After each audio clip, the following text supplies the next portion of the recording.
Hi guys, ఇక్కడ mango పులిహోర, మామిడికాయ పులిహోర prepare చేస్తున్నాము. చూద్దాం ప్రాసెస్. ఇక్కడ రైస్ కుక్కర్లో రైస్ అనేది పెట్టుకున్నాను. ఇది ఇక్కడ కుక్ అయిపోయింది. మెయిన్ ఏంటంటే ఆవాలు అల్లం కలిసి మిక్సీ చేసుకోవాలి. ఆ మిక్సీ చేసుకున్న దాన్ని వేడివేడి అన్నంలో వేసి రైస్తో కవర్ చేసుకోవాలన్నమాట. ఆ స్మెల్ అనేది బయటకు వెళ్ళకుండా మంచిగా కవర్ చేసుకోవాలి.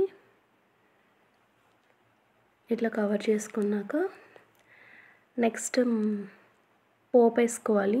బాండి పెట్టుకుని హీట్ అయిన తర్వాత ఆయిల్ వేసి ఫస్ట్ వేరుశనగ గుళ్ళు పల్లీలు వేసుకుని మంచిగా ఫ్రై అవ్వాలి. ఇవి చూడండి, ఇట్లా క్రాక్స్ వస్తే మంచిగా ఫ్రై అయిపోయినట్టే పల్లీలు. ఇవి పోపులో వేస్తే మెత్తబడిపోతాయి అన్నమాట. ఇవి సపరేట్గా పల్లీలు ఫ్రై చేసేసి రైస్లో వేసేసుకుంటే మెత్తబడకుండా ఉంటాయి అన్నమాట. సో నేను అందుకే ఫస్ట్ వేరుశనగ గుళ్ళు అనేవి ఫ్రై చేసి రైస్ మీద పెట్టేసుకున్నాను. ఇప్పుడు పోపు రెడీ చేసుకుందాం. ఆవాలు, అలాగే మినప్పప్పు, అలాగే పచ్చిశనగపప్పు ఒకసారి ఫ్రై చేసుకుందాం.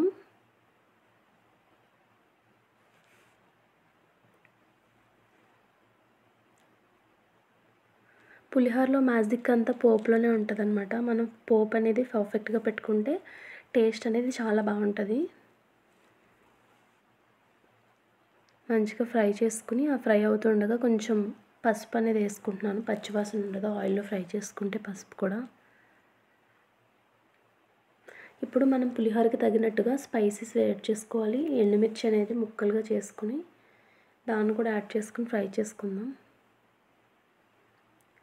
ఇప్పుడు ఫైనల్గా కరివేపాకు వేయకుండా పోపు ఎలా రెడీ అవుతుంది చెప్పండి. కరివేపాకు కూడా వేసేద్దాం.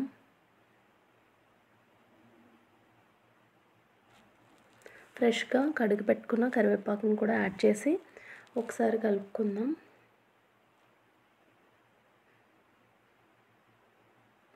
ఇప్పుడు ఫైనల్గా పచ్చిమిర్చి కూడా యాడ్ చేసుకున్నాను.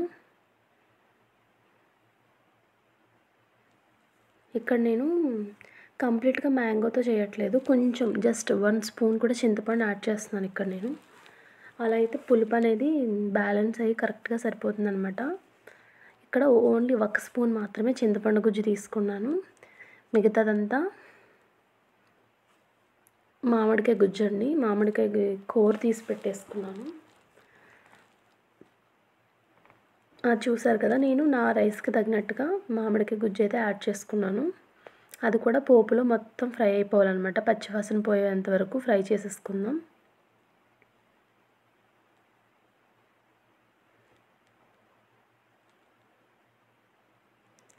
ఇక్కడ పోపులో ఒకటి చెప్పడం మర్చిపోయాను, ఇంగువ కూడా యాడ్ చేశాను నేను. అది ఇక్కడ చెప్పడం మర్చిపోయాను. అండ్ ఇక్కడ సాల్ట్ కూడా యాడ్ చేసుకుంటున్నాను నేను. పులిహోరకి సరిపడగా సాల్ట్ అనేది కూడా యాడ్ చేసేసుకుంటున్నాను. అంతా పచ్చివాసన పోయేంత వరకు మంచిగా కలుపుకోవాలి. చెప్పాను కదా, ఇక్కడ నేను ఈ జీడి ఇంగువ అనేది యూస్ చేశాను అనమాట. ఫ్లేవర్ బాగుంటుంది. పులిహోరలో మెయిన్ ఇంగ్రీడియంట్ ఆవపిండి అలాగే ఇంగువ అనమాట. ఇట్లా అన్నీ పర్ఫెక్ట్గా చేసుకుంటే ఈ పోపు రెడీ అయిపోయింది. ఇది మనం రైస్లో పెట్టేసుకోవడమే, రైస్లో వేసుకుని మంచిగా కలిపేసుకోవడమే.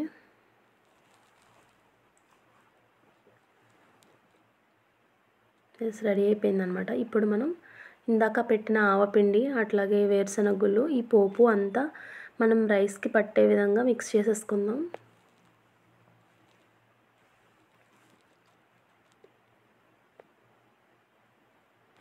ఈ పోపులోనే ఉంటుంది అనమాట. మంచిగా స్పైసెస్ అన్నీ కరెక్ట్గా వేసుకున్నట్టయితే పులిహోర అనేది మంచి టేస్ట్ వస్తుంది అనమాట. సేమ్ గుళ్ళో పులిహోర అంటే ఎవరికి ఇష్టం ఉండదు చెప్పండి. సేమ్ ఆ టేస్ట్లో ఉంటుంది అనమాట ఈ పులిహోర అనేది.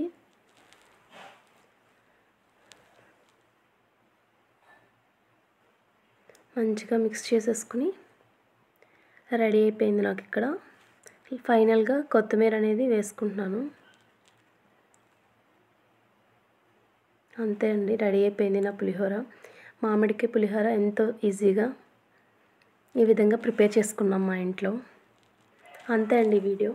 ఈ వీడియో కనుక మీకు నచ్చినట్లయితే ఒక లైక్ చేయడం మర్చిపోకండి. బాయ్. మళ్ళీ నెక్స్ట్ వీడియోలో కలుసుకుందాం.